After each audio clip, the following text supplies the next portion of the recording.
Iman seperti diterangkan Nabi SAW dalam hadis sahih memiliki cabang yang banyak sekali jumlahnya.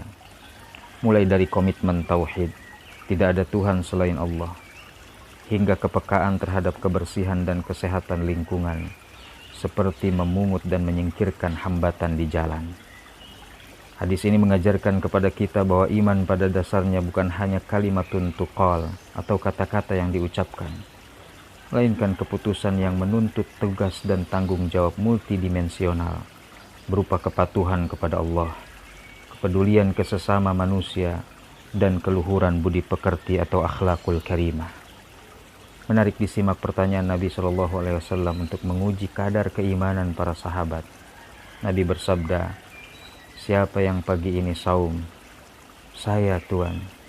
"Saya ya Rasulullah," jawab Abu Bakar. "Siapa yang hari ini mengantar jenazah?" tanya Nabi lagi. "Saya ya Rasulullah," jawab Abu Bakar. Nabi bertanya lagi, "Siapa yang hari ini memberi makan orang miskin?" Abu Bakar pun menjawab, "Saya ya Rasulullah." Lalu Nabi bertanya lagi, "Siapa yang hari ini menjenguk orang sakit?" Lagi-lagi Abu Bakar mengangkat tangan seraya berkata, "Saya ya Rasulullah." Lalu beliau bersabda, "Tidak menyatu semua itu pada diri seseorang kecuali ia masuk surga." Kisah ini menarik dan syarat dengan pelajaran. Abu Bakar, sahabat Nabi yang satu ini memang istimewa.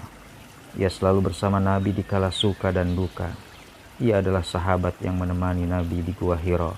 Saat orang kafir mengejar hendak membunuhnya, ia selalu membenarkan tanpa ragu sedikit pun apa-apa yang dibawa dan disampaikan oleh Nabi. Maka gelar As-Siddiq layak disandangnya. Ia pun pantas menjadi pengganti Nabi sebagai khalifah pertama. Kisah ini menunjukkan bahwa jalan menuju Allah itu tidaklah tunggal, tetapi berbilang. Setiap kebaikan sejatinya adalah pintu atau jalan menuju Allah. Setiap orang dapat mengambil pintu atau jalan yang memungkinkannya bertemu Allah, setingkat ilmu, kemampuan, dan pengalaman masing-masing. Kisah ini juga menunjukkan pilar-pilar kebaikan yang diajarkan dalam Islam. Di antaranya, pilar kepatuhan yang tinggi kepada Allah. Dalam kasus ini, kebajikan itu ditunjukkan dengan ibadah saum, salat, dan mengantar jenazah. Kebajikan ini berdimensi vertikal. Berikutnya, pilar amal soleh yaitu kebaikan sosial yang ditunjukkan melalui kesediaan memberi makan kepada orang miskin. Kebajikan ini berdimensi sosial dan horizontal.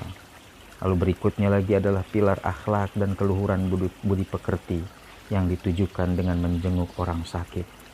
Kebaikan ini berdimensi moral dan sekaligus sosial.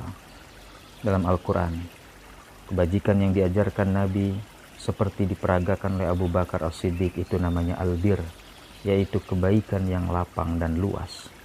Kebaikan di sini menunjukkan bahwa bukan hanya pada aspek lahiriah dari agama, melainkan justru aspek batiniah yang menjadi kekuatan lahirnya kebaikan sosial dan kualitas moral.